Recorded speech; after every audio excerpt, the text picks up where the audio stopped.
Muy bien, tenemos que el tema que vamos a revisar hoy, que vamos a explicar, lo llamaré Restauración y Revolución en Europa. Ya hemos visto en otros temas la importancia que tuvo Napoleón Bonaparte, sus conquistas, las coaliciones, cómo van peleándose en el concierto europeo las potencias y cómo van cambiando de bandos. Y finalmente, pues vemos que en este tiempo que vamos a ubicar para explicar los principios y acuerdos políticos sobre el cual estas potencias vencedoras, Austria, Prusia, Rusia e Inglaterra, fundamentaron lo que es un proceso de paz de 1814 a 15 mediante los tratados de París, y esto habilitó un Congreso de Viena que también se celebró en 1814 y en el 15. De aquí lo que vemos que tanto los tratados de París como el Congreso de Viena lo que fundamentaron fue el principio de la legitimidad política mediante las dinastías y restablecer los estados y fronteras anteriores a 1815. También de estos dos motivos lo que podemos ver que estas dos razones van a posibilitar futuros conflictos en Europa. Pero no todo fue un error.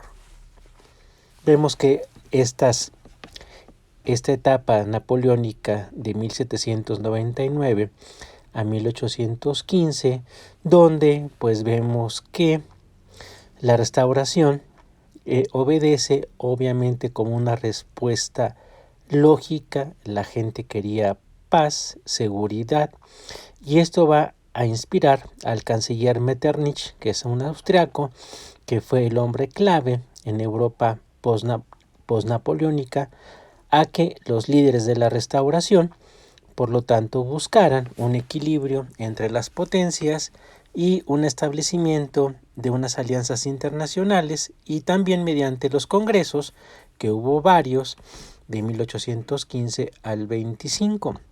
La idea esta no fue inútil, obviamente. Lo que vemos que hay varios también problemas internos entre 1815 y 1850.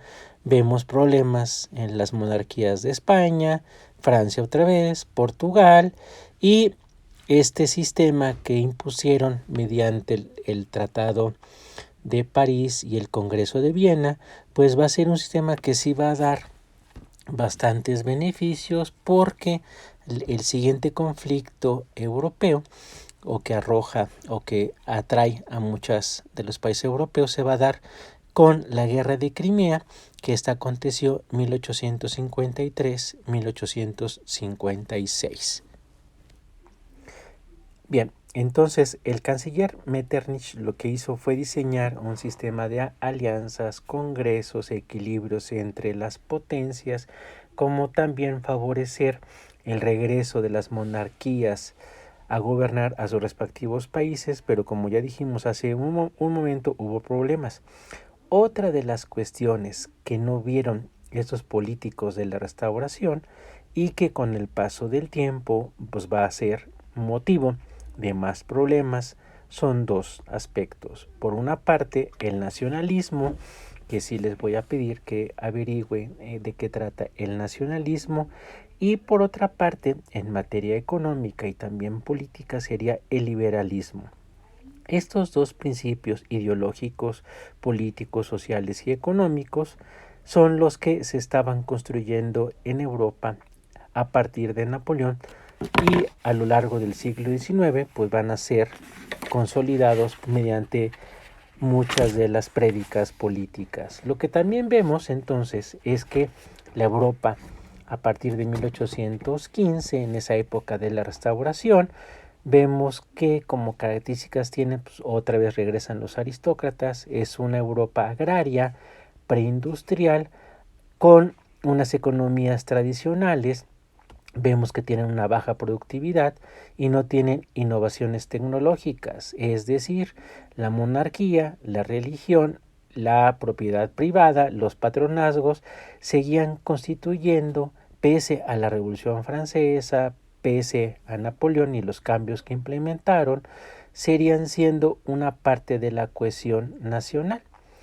Sin olvidar, obviamente, que la revolución industrial acontecida en Inglaterra, desarrollada desde 1760 a 1830 como una primera oleada, pues vemos que sí cambió en efecto esta organización industrial, hubo un crecimiento de la renta, urbanización, diversificación y nuevas estructuras de trabajo, pero fue paulatino, donde también vemos que en la revolución industrial pues van a aparecer las clases medias, el término de burguesía, huelga, pero estas novedades en la terminología económica pues se van a dar hasta 1830, 1840 y posteriormente pues como bien sabemos que Carlos Marx y Federico Engels van a emplear todo esto como términos de lucha de clase, pero observando los años de 1840, donde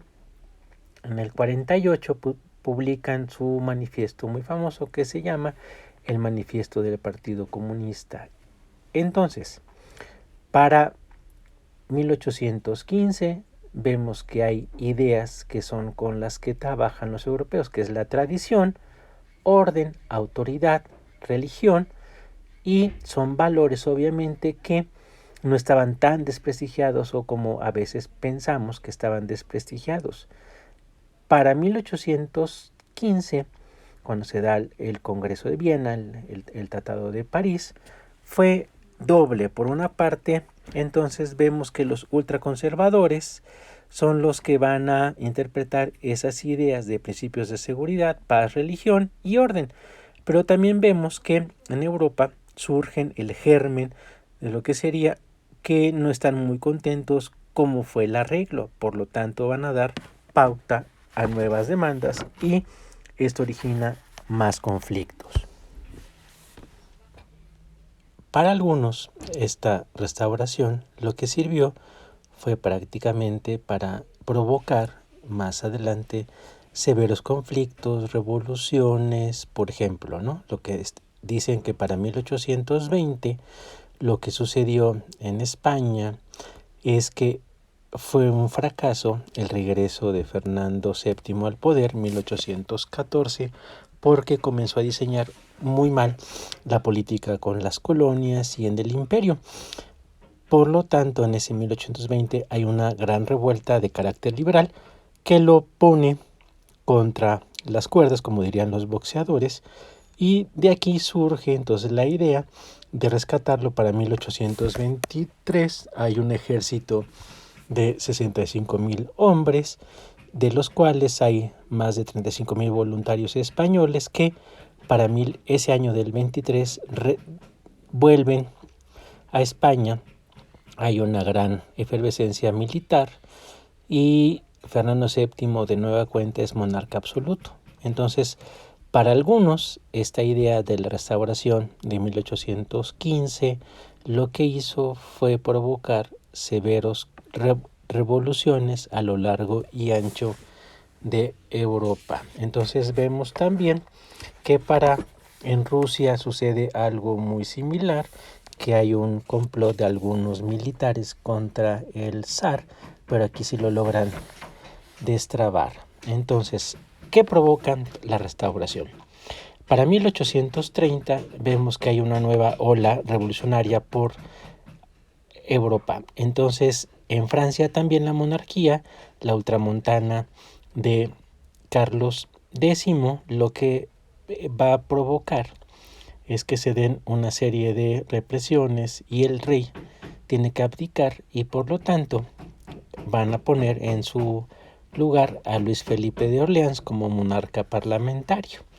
Eso sería entonces a grandes rasgos la restauración de 1814-1815, que hace un momento mencioné que habían subestimado la fuerza del nacionalismo y del liberalismo. El nacionalismo estaba cambiando el mapa europeo. Hubo conflictos en Grecia, en Bélgica, hubo también en Polonia y va a ayudar posteriormente a la unificación de Alemania e Italia. Por su parte, el liberalismo sabemos que tiene mucho que ver con la soberanía nacional, pero era mucho más que una política. Vemos a varios escritores, Constant, Guizot, Tocqueville, Stuart Mill, que lo ponen como una filosofía global que, en el mejor de los casos, daba respuestas coherentes a muchos de los problemas planteados en esta sociedad moderna. Por ejemplo, el asunto del individuo como agente de cambio histórico y sujeto de derechos políticos y civiles. También, indudablemente, la libertad política. Esto viene siendo lo que provoca el liberalismo, ya que se está perfilando como una estructura de gobierno a lo largo y ancho de Europa, porque lo que proponen también son sistemas parlamentarios, un sistema representativo y gobiernos con un gabinete, ya no del rey, ya no de la corona, sino que detrás de todo esto quieren imponer una libertad económica, libre juego de fuerzas económicas como base del funcionamiento óptimo de la economía y por lo tanto de la prosperidad de la sociedad. Eso viene siendo el liberalismo.